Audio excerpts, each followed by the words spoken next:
आनंदपुर गांव में सोहन नाम का एक हलवाई रहता था।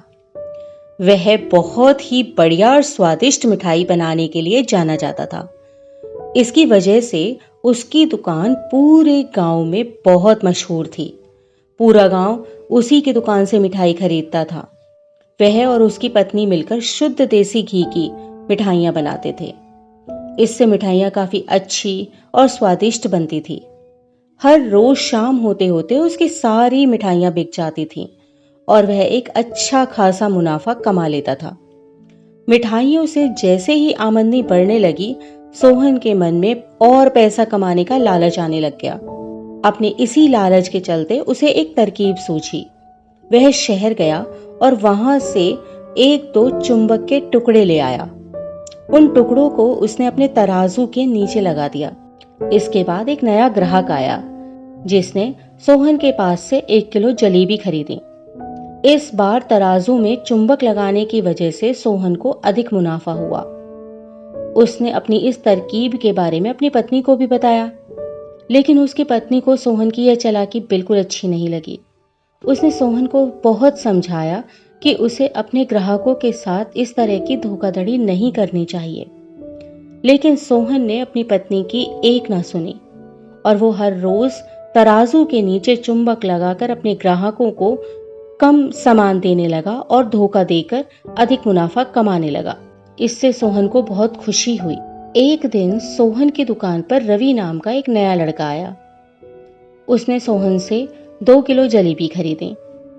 सोहन ने उसे भी चुंबक लगे तराजू से जलेबियां तोलकर दे दी। रवि ने जैसे ही जलेबी उठाई तो उसे लगा कि जलेबी का वजन 2 किलो से कुछ कम है। उसने अपना शक दूर करने के लिए सोहन से दोबारा से जलेबियों को तोलने के लिए कहा। रवि की बात सुनकर सोहन चिढ़ गया। उसने कहा, मेरे पास इतना फालतू समय नहीं है कि बार बार तुम्हारी जलेबियों को तोलता रहूं। इतना कहकर उसने रवि को वहां से जाने के लिए कह दिया। सोहन मिठाई वाले की बात सुनने के बाद रवि जलेबी लेकर वहां से चला गया। वह एक दूसरी दुकान पर गया और वहां बैठे मिठाई वाले से अपनी जलेबी तोलने के लिए कहा। जब दूसरे दुकानदार ने उन जलेबियों को तोला तो जलेबी सिर्फ 1.5 किलो ही थी। अब उसका शक यकीन में बदल गया था।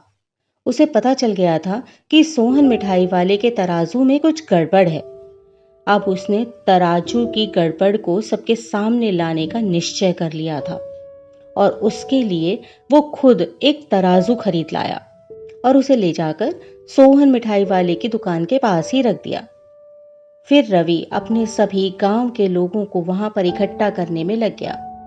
जैसे ही लोगों की थोड़ी भीड़ बढ़ने लगी तो उसने गांव के लोगों को कहा कि आज मैं आप सभी लोगों को एक जादू दिखाऊंगा। यह जादू देखने के लिए बस आप लोगों को सोहन मिठाई वाले से खरीदा गया सामान एक बार इस तराजू में तोलना होगा और आप देखेंगे कि कैसे सोहन मिठाई वाले के तराजू से तोली गई मिठाइयां इस दूसरे तराजू में आने पर अपने आप ही कम हो जाती हैं।